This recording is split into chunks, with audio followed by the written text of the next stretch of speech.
Hello, dear members of the Soul Stories family. Today we bring you another heart-stirring tale of unexpected love and healing. So sit back, relax, and don't forget to hit the subscribe button so you never miss a story that speaks to your soul. Rain fell gently over the cobbled streets of New York, misting the steel skyline in a soft gray veil. Evelyn Carter, 26, rushed through the drizzle under a worn-out green umbrella, her flats soaked with splashes of muddy water. Her chestnut hair stuck to her cheeks, dampened by the persistent mist that slipped through the umbrella's old seams. Clutching her handbag like a lifeline, she guarded the folder of job applications inside. This was her final shot, an interview at a small private preschool tucked away in Manhattan. Her days had become a cascade of closed doors, fired from tutoring, drowning in unpaid bills, and calls from her family in Ohio urging her to give up. But Evelyn wouldn't surrender.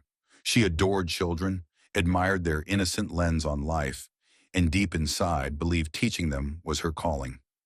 Stopping before a modest office building, she checked her phone to confirm the address.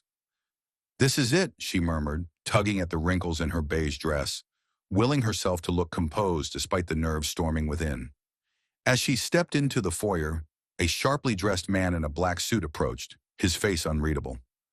"Miss Carter?" he asked, his tone flat, formal. Evelyn blinked, caught off guard that he knew her name. "Yes," she said. "Follow me. The car is waiting." "Car?"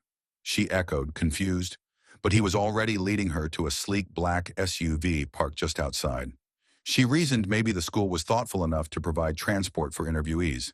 Still, a knot of unease coiled in her stomach. She slid into the car, the icy leather seats startling her as the silent driver took off. Veering away from Manhattan into a greener, more affluent district, trees replaced traffic, mansions peeked from behind gates. "There's got to be a mix-up," she whispered, but kept quiet. The vehicle came to a halt before a stately white mansion with a stone roof and towering windows that shimmered in the rain. Evelyn stepped out hesitantly, gripping her bag tightly, feeling like she'd wandered into a stranger's dream. The driver ushered her through an iron gate, into a grand foyer lined in cold marble. The place felt less like a home, more like an art exhibit. An older woman with tidy silver hair, clearly the housekeeper, appeared. "You're the new nanny?" she asked, narrowing her eyes. "Nanny? No, I'm here for a preschool teacher interview," Evelyn replied, voice trembling. Before she could elaborate, a commanding voice echoed from the staircase above. "You're late. I don't tolerate lateness." Evelyn spun, her breath catching. A tall man in a dark tailored suit descended the steps. His piercing blue eyes were like shards of winter. Grant Whitmore, 32, tech billionaire, and widely feared CEO, barely glanced at her before turning to the housekeeper. "This is Lucas's new nanny. Show her to his room." "Wait, there must be some confusion," Evelyn stammered. "I came for a teaching interview." "Not? You're from the agency, yes?" Grant cut her off coldly, not sparing a glance as he tapped on his outdated Sony Ericsson. "I need someone for Lucas. You're it. Do the job. That's all I ask." His words were clipped, emotionless, final. Then he disappeared down the corridor before she could protest. Evelyn stood frozen, mouth parted in disbelief. The housekeeper, who'd introduced herself as Mrs. Helen, sighed. "The master has no patience. Come meet the boy. We'll talk later." With no other option, Evelyn followed, her thoughts a tangled mess. They ascended to the second floor, down a hallway flanked with oil portraits, and stopped at a door. "Lucas is in here," Helen said, softer now. "He's difficult. Be gentle." She knocked once and opened the door. Inside was a bright but eerily quiet room filled with untouched toys. A small boy, maybe 5, sat cross-legged on the rug, clutching a battered teddy. Blonde hair, ice blue eyes, his father's copy. He looked up as Evelyn entered, expression blank. She knelt to his level, offering a smile. "Hi, I'm Evelyn. What are you playing with?" He didn't respond. His gaze was calm, calculating. She pointed to the bear. "This guy's name has to be Mr. Fluffy?" His lips quirked, just barely. She kept her tone light, recounting stories from her preschool days, including one where she'd burned cookies and the kids still ate them with joy. She didn't press him, just stayed near. Then suddenly Lucas stood and stepped close. Without warning, he wrapped his tiny arms around her. "Mommy," he whispered into her shoulder, trembling as if she'd disappear. Evelyn froze, her chest tightening. Her eyes flicked to Mrs. Helen, whose jaw had dropped. From the hallway, heavy steps stopped. Grant stood just outside the room, stunned. Pain flickered across his stoic face. His wife, Anna, the only woman he'd ever loved, had died shortly after Lucas was born. For 5 long years, he'd built walls to protect his son and himself. Lucas had never spoken that word to anyone. Now this stranger, a woman whose name Grant didn't even know, held his son like a lifeline. "Lucas," Grant called, but the child clung tighter to Evelyn. She was speechless. She should have corrected the mistake, left the mansion. But the warmth of Lucas's tiny arms, the desperation in his whisper, it tethered her. I'll stay for a little while," she said gently. Lucas nodded, relief in his eyes. Grant turned away, his jaw tight. He didn't know if he felt fury or fear. The rain tapped softly against the window as silence filled the room, like a pause before a story's true beginning. Evelyn Carter stood in the oversized Whitmore kitchen, the marble floor gleaming under golden sunlight. Everything here, the chandelier, the imported china, even the chilled water bottles, felt foreign. But more unsettling than the luxury was the strange position she now occupied. She wasn't a nanny, hadn't signed any papers, had no experience with grieving children. Yet when Lucas called her mommy, something inside her had cracked wide open. She couldn't just walk away. Mrs. Helen, practical but kind, had prepared a guest room for Evelyn on the 3rd floor. "The master will review your file soon," she'd said with gentle firmness. "Until then, please care for the boy. He needs you." Evelyn nodded, overwhelmed. She thought about calling the agency to clear things up, but each time Lucas clutched that bear with haunted eyes, she hesitated. Just a few days, she told herself. The next morning, Evelyn rose early, pulling on a soft blue sweater and jeans. She entered the dining room to find Lucas already seated, staring at a bowl of untouched cereal.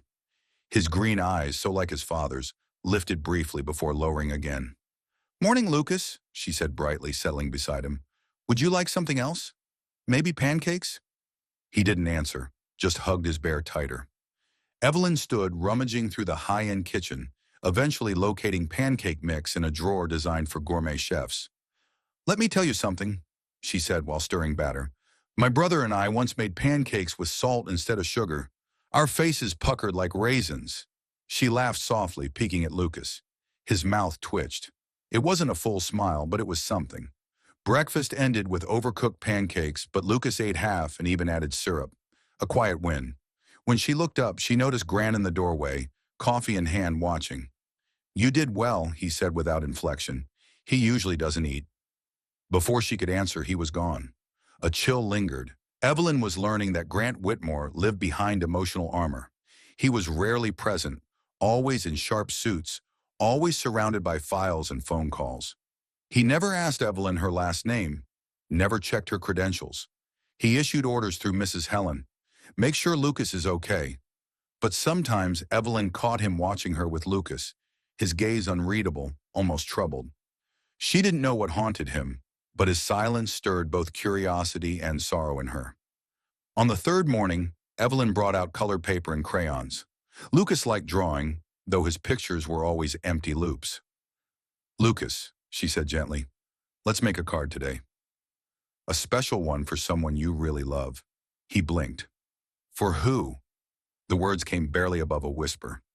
Evelyn knelt, voice soft. "For your mom. I think she'd really love it." Smiled shyly, his grip tightening on Evelyn's fingers. "She's my mom." "For today," he said, voice barely above a whisper, but filled with something brave and bright. Evelyn knelt beside him, brushing a strand of hair from his forehead. "And I'm honored," she said softly, her heart swelling with both pride and protectiveness. The schoolyard bustled with crafts and laughter. Kids painted flower pots and decorated cupcakes. Evelyn guided Lucas through each station, letting him take the lead. He painted a flower pot blue like the sky, and carefully drew a big golden star in the center, his now favorite symbol. Evelyn watched as the teacher called groups up to the stage for the Mom and Me song. Lucas fidgeted nervously, glancing at Evelyn. She gave him a reassuring smile.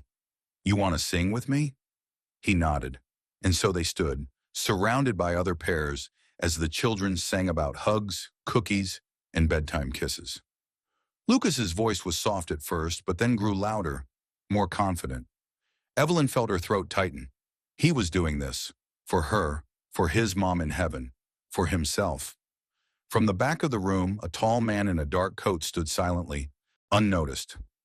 Grant had arrived last minute, not planning to stay long, but the sight of Lucas, singing beside Evelyn, his cheeks pink, his eyes lit with joy, stopped him cold. He should have been the one up there. He should have been able to give Lucas that joy, that warmth. But instead, he was the outsider, always on the edges of his son's happiness. His gaze moved to Evelyn, her gentle smile, the way she looked at Lucas as if he were the most important person in the world. Not with pity, with love. Something in Grant cracked. A memory of Anna brushing hair from her face during their college years flashed through his mind. And for the first time in years, he felt not anger, not guilt, but longing. After the event, Evelyn helped Lucas carry his flower pot and crayon card back to the car. "I think Mom would have liked today," Lucas said sleepily from the back seat. Evelyn glanced at him through the mirror. "I think so too, sweetheart." When they reached the mansion, Grant was waiting in the foyer. His tie was loose, his expression unreadable. "I saw the performance," he said, his voice low. Evelyn stiffened. "I hope that was okay." Lucas didn't want to be alone. Grant interrupted, his tone unexpectedly gentle. "Thank you for being there." Their eyes met, and for a flicker of a second, Evelyn saw it. The man behind the walls. Not the CEO, not the grieving widower. Just a father who wanted to do right by his son, and maybe, just maybe, something more. Looked at her hand resting on his, then slowly turned his palm upward, curling his fingers around hers. His grip was hesitant, as if he were afraid she'd vanish if he held too tightly. "I thought I had everything before," he murmured, "and then I lost Anna. After that, I didn't know how to keep going. I just functioned. For Lucas, for the company, but it was never really living." Evelyn's eyes softened. "You don't have to carry that grief alone anymore." His eyes flickered with pain and awe, as if he couldn't believe she understood so much without him saying a word. The quiet between them wasn't empty. It was filled with things too sacred to be spoken yet. Slowly, Grant leaned forward, not to kiss her again, but to rest his forehead against hers, their hands still entwined. The simple touch was an unspoken promise, a surrender to something new neither of them had dared hope for. "I'm scared, he whispered. "So am I," she replied. "But maybe it's time to be brave." Outside, the storm had passed. The moonlight spilled across the garden, illuminating the flower pot Lucas had planted with Evelyn. The tiny green shoots now stretching toward the sky. Inside the mansion, for the first time in years, the walls didn't feel so cold. Their hearts had begun to settle into this fragile, blossoming rhythm. Life would throw them another storm. It started subtly. A phone call during dinner. Grant's expression darkened as he stepped out of the dining room, leaving his fork abandoned beside Lucas's half-finished drawing of a rocket ship. Evelyn's eyes followed him, her instincts instantly alert. Later that night, he sat beside her on the couch, silent for long minutes, the television flickering without sound. Evelyn placed her hand gently on his. "What is it, Grant?" He looked at her, the softness from rooftop nights replaced by shadows she hadn't seen in weeks. "It's the company. There's an investigation. A partner's made some bad moves. Fraud, potentially criminal. I might lose everything." Her heart tightened, not because of the money, but the way his voice held that old hollowness again, the tremor of a man ready to retreat back into solitude. She gripped his hand. "You won't lose everything. Lucas is safe. I'm here. We'll face it." But Grant, ever the protector, pulled away slightly. "I can't drag you into this. I finally found something good again. You, Lucas, smiling like he used to. I won't let this ruin it." Tears welled in Evelyn's eyes, but she held them back. You don't get to push me out to protect me, Grant. Love isn't perfect timing or neat packages. It's standing in the storm together. He didn't answer that night. He simply sat beside her, the space between them aching. And so began the next chapter. Not of falling in love, but of proving it. Not just to each other, but to themselves. Evelyn stayed, quietly, unshakably. Lucas kept drawing, now sketching rockets with 3 passengers. And Grant fought, his demons, the company crisis, and most of all, the fear that loving again meant risking another heartbreak. But as autumn gave way to winter, Evelyn believed something stronger than fear was growing between them. Not a replacement of the past, but the courage to build a future. Joyful giggle, it was the sound of a family, his family. As Evelyn pushed Lucas, her smile radiant and alive, Grant reached into his coat pocket and curled his fingers around the small velvet box. His heart beat harder. It had been days since Evelyn returned, and yet he still feared she might vanish again. Not from doubt, but from a sense that such happiness couldn't possibly last. But he was done letting fear rule him. He'd almost lost her once. He wouldn't risk it again. When Evelyn walked back to the bench, cheeks flushed from running with Lucas, Grant stood. His eyes never left her face. "Ev," he said softly, drawing her attention. She turned, breath catching at the intensity in his eyes. Before she could speak, he dropped to one knee right there on the patchy grass surrounded by fallen leaves and the creaking swing. Lucas gasped, "Daddy, are you doing the thing like in the movies?" Grant chuckled, nerves melting at their son's excitement. "Yeah, buddy, I'm doing the thing." Then he looked up at Evelyn, who stood frozen, tears already gathering. "I almost lost you," he said, voice thick, "because I let others' fears speak louder than my love. But Evelyn, I don't care about pedigree or what my parents think.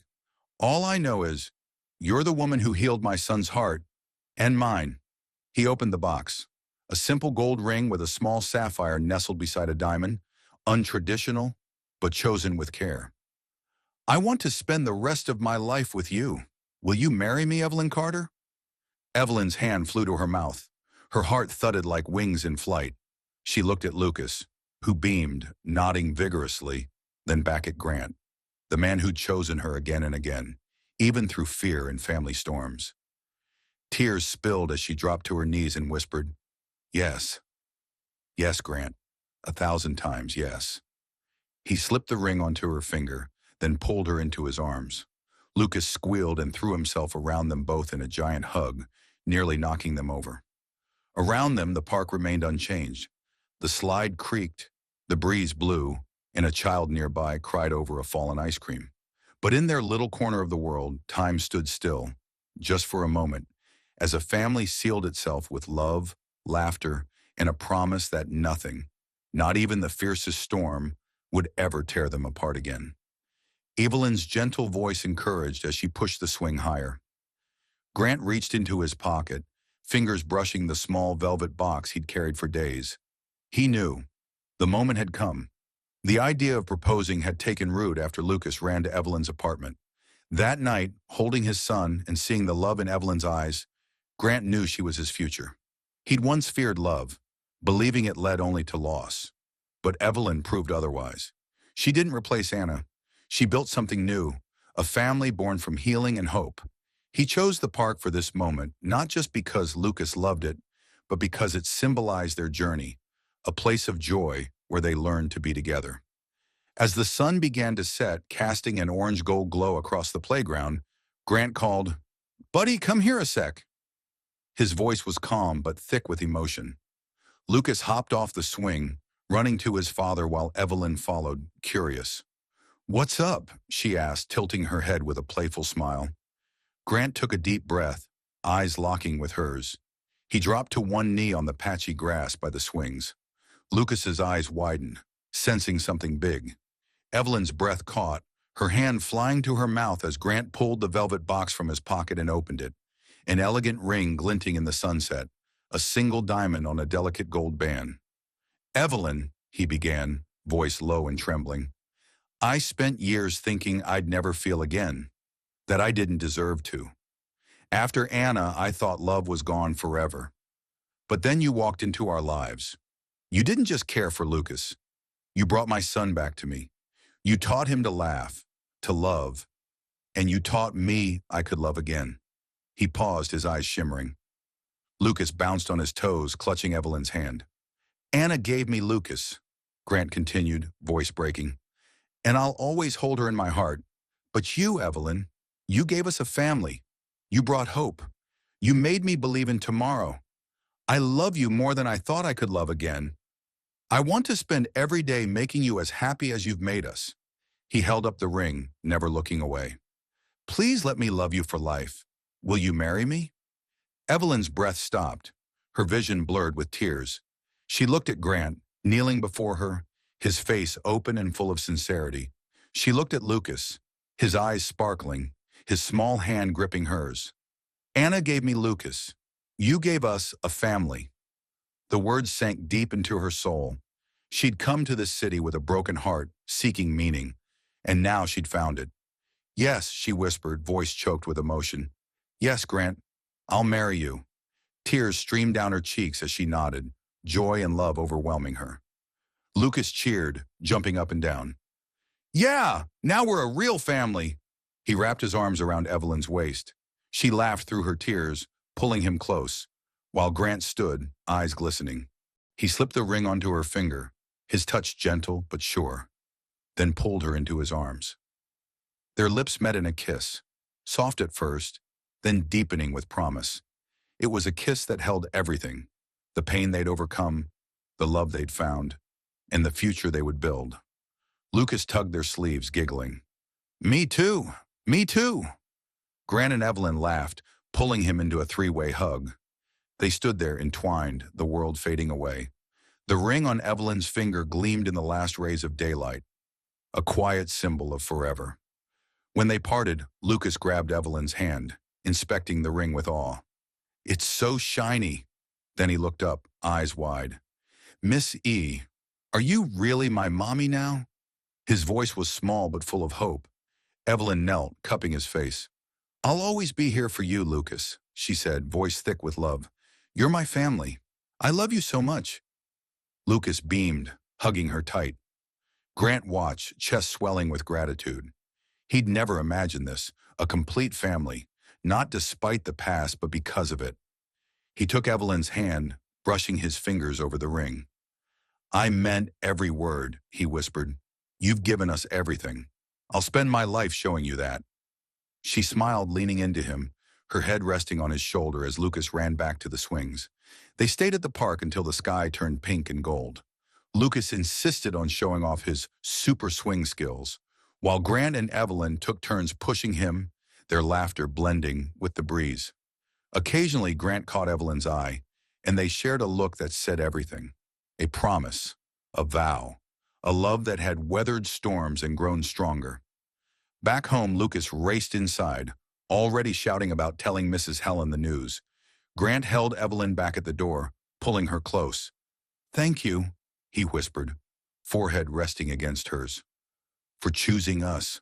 She smiled, fingers grazing his cheek. "You and Lucas are my choice, Grant. Forever." They kissed again, slow, tender, sealing the moment as the first stars twinkled above.